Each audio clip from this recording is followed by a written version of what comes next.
అల్లుడు చేసుకోవాలి అని ఆలోచన ఎవరిది? మా అమ్మగారిదండి. అమ్మగారి. ఎలా? నాంది మా అమ్మగారిది. ఓహో. ఎలా అంటే మా అమ్మగారు హాల్లో కూర్చోండగా వెళ్ళు మోగింది, తలుపు తీశారు. ఆ, ఎవరో ఒక ఆయన నుంచి ఉన్నాడు.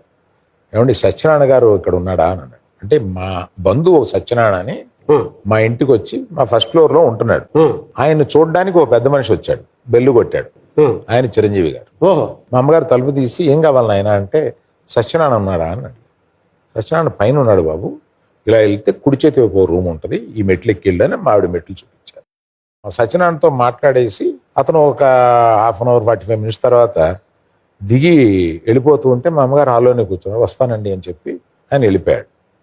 ఈవిడ సత్యనారాయణ పిలిచింది కిందకి. ఉమ్, సత్యనారాయణ, ఆ అబ్బాయి సినిమాల్లో చేస్తాడు, చిరంజీవి కదా?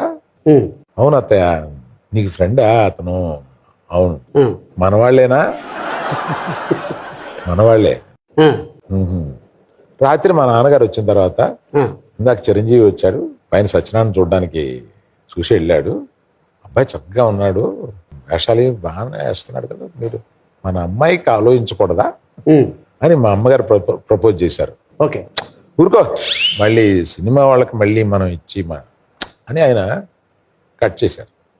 మా అమ్మ వదలలేదు, నాకు చెప్పింది. ఆ, సో ఇట్లాగా అది మన ఊరి పాండవుల్లో ఆ, ఈయనతో పాటు ఆయన కూడా ఒక 20 రోజులు అవును, షూటింగ్ లో ఉండాల్సి వచ్చింది అవుట్డోర్లో, రాజమండ్రిలో. అవును. అప్పుడు ఈయన సిఐడి వర్క్ మొదలెట్టారు. పాపం చిరంజీవి గారికి తెలియదు. మొన్న కూడా ఆయన స్పీచ్ లో చెప్పారు, ఆ, ఈయన సిఐడి వర్క్ మొదలుపెట్టి ఆ, బాబు మందు తాగుతున్నాడా, ఆ, అమ్మాయిలతో స్నేహంగా ఉంటున్నాడా,